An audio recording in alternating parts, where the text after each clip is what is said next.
सर्वप्रथम तो मैं दिलीप जी सोनी छाजेट साहब की संपूर्ण कार्यकारिणी को मेरी तरफ से हार्दिक शुभकामनाएं और बधाई देता हूं और परमपिता परमेश्वर से प्रार्थना करता हूं कि आपके नेतृत्व में आपकी पूरी टीम हमारे जोधपुर शहर के विकास में बड़ी भागीदारी निभाए और लोगों को रोजगार देने में आपके समय में समझता हूं रिकॉर्ड टूटे, यही परमपिता परमेश्वर से प्रार्थना करता हूं। साथियों, मुझे बड़ा गर्व है कि आज इस बहुत ही गरिमामय प्रोग्राम में मुझे उपस्थित होने का और आपका दर्शन करने का सौभाग्य प्राप्त हुआ है। मेरा मानना यह है कि सरकारें अपना काम करती है और इंडस्ट्रियल एसोसिएशन के लोग अगर उनके काम को अगर नहीं आका जाए तो कहीं कहीं विकास अधूरा रहता है। बिना आपके विकास संभव नहीं है। जिस तरीके से आप लोग पूरे इंडिया में, भारत में स्पेशली जो कि आप जोधपुर में काम कर रहे हो, तो इंडस्ट्रीज के लोग जिस तरीके से काम करते हैं और काम करके जो रोजगार उपलब्ध कराते हैं, सबसे बड़ा इंपॉर्टेंट रोजगार होता है। मेरा मानना यह है 140 करोड़ की इस देश में जिस तरीके से आप लोगों की भागीदारी अगर मैं कल्पना करूं तो कल्पना से बाहर है। सांसद महोदय उमेदाराम जी, मेरा मानना है, मेरे को तो मौका मिला नहीं, मौका मिला तो जरूर बोलता। कोई कुछ भी बोले, पर जितना इंडस्ट्रियल एसोसिएशन या व्यापार करने वाला व्यक्ति अपना जितना इस देश को और जनता को देता है, उसको ये देश और जनता 1% भी वापस उसको नहीं देती। मैं राजनीति करता हूं, मैं सांसद बनता हूं, मैं एमएलए बनता हूं, मैं मंत्री बन जाता हूं, मेरे काम होता है, बाकी बातें तो छोड़ो, लंबी चौड़ी तो, पर मेरे काम होता है, मेरे लिए सीट रिजर्व रहती है। फर्स्ट एसी में मैं जाऊं तो मेरे लिए सीट रिजर्व है। और अगर कोई मल्होत्रा इंडस्ट्रियल एसोसिएशन का आदमी जो 500 करोड़ की डील करने जा रहा है, व्यापारियां लाने जा रहा है, 4 बजे मौका मिला, 6 बजे वाली शाम को मंडोर पकड़नी पड़ेगी, तो उसके लिए 500 रुपए का टिकट भी रिजर्व नहीं मिलता है, चाहे 500 करोड़ का टैक्स साल का हो दे। उस देश में कैसे हम टैक्स भरे बताइए? सोच ही नहीं देश में। ऐसा माना जाता है कि ये बकरी आई है, इसको काटो। और इतना हम व्यापारी लोग इतना जुल्म ठा के काम करते हैं, व्यापार करते हैं कि आप उसकी कल्पना नहीं कर सकते। मेरे को किसी ने कहा कि आप तो इंडस्ट्रीज एसोसिएशन में व्यापारी लोग हो तो पैसा कमा के मौज करते हो इंटरप्रेन्योर्स को। मैंने कहा भाई, मुझे बोलना नहीं चाहिए। मैंने कहा भाई साहब, इंटरप्रेन्योर जो बनता है ना, उसको जाके उसकी हिस्ट्री उठा के देखो। वो सुबह 8 बजे निकलता है और 25 साल तक लगातार घर जाके जब सोता है ना, रात भर बेड में पता ही नहीं चलता पास में कोई सोया है, तब जाके इंटरप्रेन्योर बनता है। और आपको मजाक सुनती है कि इंटरप्रेन्योर कौन होता है, और ये मजा करते हैं। मजे बहुत बुरे होते हैं, पैसा कमाना और उसके बाद में आप ये भागीदारी सुनिश्चित करो। देश के प्रधानमंत्री जी कहते हैं कि मैं 80 करोड़ लोगों को फोकट का अनाज बांट रहा हूं।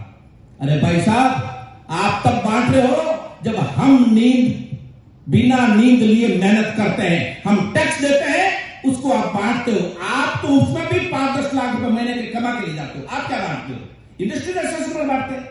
जो व्यापारी होता है वो टैक्स देता है, उसको आप बांट रहे हो। उनको क्या देते हो बताओ ना? उसके घर पे आप छापा डालते हो, कोई पूछते हो? कोई व्यक्ति है, टैक्स देता है, टैक्स देते देते सपोज करो वो एवरेज 10 करोड़ रुपया टैक्स 20 साल तक दिया, और 20 साल के बाद में सपोज करो उसकी आने वाला पोते कि नौबत आ गई, इंडस्ट्रीज खराब हो गई, काम डूब गया। क्या देश में कोई व्यवस्था है कि जो आदमी 10-10 करोड़ का टैक्स देता था 20 साल तक, उसको कोई जाकर इज्जत की रोटी दे दे? कोई व्यवस्था है क्या? और फिर कहते हो टैक्स चोरी करते हो, आप टैक्स नहीं भरते। अरे हम तो टैक्स भरने को तैयार है। आप एक बार अपनी खुद की व्यवस्थाओं का 5% हमको देख के तो देखो, उसके बाद देखना हम क्या करते हैं देश के लिए। तो मेरा मानना यह है कि जिस तरीके से देश में, और मैं आपको आभार करता हूं, आपके इस बेटे को भाई को कभी मौका मिला तो जोरदार तरीके से बात उठेगी और उसमें मानना की इंडस्ट्रीज एसोसिएशन जो आदमी टैक्स देता है, टैक्स पेयर को अपना मान और सम्मान होता क्या है, लगे हुए कि भाई मुझे जाना है, एमएलए एमपी बनना है। मैं भी, अब आपको पता है, रात दिन छोड़ दी सब कुछ, अरे एमपी बनना ही बनना है। क्यों भाई? क्योंकि वहां मान और सम्मान मिलता है और कुछ बड़ा बात नहीं है। पैसे कमाने नहीं जा रहे कि हर आदमी पैसे कमाने जाने वाले लोग दूसरे होंगे। तो इंडस्ट्रीज के अंदर जाता है उसका ये मतलब होता है। अगर आप इंडस्ट्रीज को ये बना दो, हर इंडस्ट्रीज को लगे कि मैं अगर 100 करोड़ 10 करोड़ टैक्स दे रहा हूं तो मेरा सोशल रेपुटेशन ये है, और मैं अगर 100 करोड़ टैक्स दे रहा हूं मेरी सोशल रेपुटेशन ये है, ऑटोमेटिकली देश का नक्शा चेंज हो जाएगा और चोरी होनी बंद हो जाएगी। कम से कम कुछ तो दिया जाए, मैं टैक्स दे रहा हूं मुझे कुछ तो मिले।